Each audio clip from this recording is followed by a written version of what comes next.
ಹೊನ್ನಾವರದ ಕರ್ಕಿ ಮಠಕ್ಕೆ ಭೇಟಿ ಕೊಟ್ಟಿದ್ದಾರೆ ಬಿವೈ ರಾಘವೇಂದ್ರ. ಹೊನ್ನಾವರದಲ್ಲಿದೆ ಶ್ರೀ ಕ್ಷೇತ್ರ ಕರ್ಕಿ ಜ್ಞಾನೇಶ್ವರಿ ಮಠ. ಸಚ್ಚಿದಾನಂದ ಜ್ಞಾನೇಶ್ವರ ಶ್ರೀಗಳ ಆಶೀರ್ವಾದವನ್ನು ಪಡೆದಿದ್ದಾರೆ. ಶಿವಮೊಗ್ಗ ಲೋಕಸಭಾ ಕ್ಷೇತ್ರದಿಂದ ಕಣದಲ್ಲಿರುವಂತಹ ಬಿವೈ ರಾಘವೇಂದ್ರ ಟೆಂಪಲ್ ರನ್ ನಡೆಸುತ್ತಿದ್ದಾರೆ.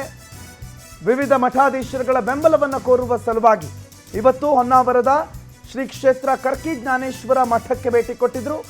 ಸಚ್ಚಿದಾನಂದ ಜ್ಞಾನೇಶ್ವರ ಶ್ರೀಗಳ ಆಶೀರ್ವಾದವನ್ನು ಪಡೆದ್ರು. ಚುನಾವಣೆಯಲ್ಲಿ ಗೆಲುವು ಸಾಧಿಸೋದಕ್ಕೆ ಪ್ರಾರ್ಥನೆಯನ್ನ ಸಲ್ಲಿಸಿದರು. ಸದ್ಯ ಬೈಂದೂರು ವಿಧಾನಸಭಾ ಕ್ಷೇತ್ರದ ಪ್ರವಾಸದಲ್ಲಿದ್ದಾರೆ ಬಿವೈ ರಾಘವೇಂದ್ರ. ದೃಶ್ಯಗಳನ್ನು ಗಮನಿಸ್ತಾ ಇದ್ದೀರಿ. ಕರ್ಕಿ ಮಠಕ್ಕೆ ಭೇಟಿ ಕೊಟ್ಟಂತ ದೃಶ್ಯವನ್ನ.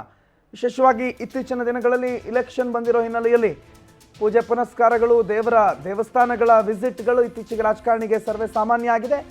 ಆ ಪೈಕಿ ಬೈಂದೂರು ವಿಧಾನಸಭಾ ಕ್ಷೇತ್ರದ ಓಡಾಟದಲ್ಲಿರುವಂಥ ಪ್ರವಾಸದಲ್ಲಿರುವಂಥ ಬಿವೈ ರಾಘವೇಂದ್ರ ಈ ಬಾರಿ ಲೋಕಸಭೆಯಲ್ಲಿ ತಮ್ಮ ಗೆಲುವಾಗಲಿ ಅಂತ ಸಚ್ಚಿದಾನಂದ ಜ್ಞಾನೇಶ್ವರ ಶ್ರೀಗಳ ಆಶೀರ್ವಾದವನ್ನು ಪಡೆದರು.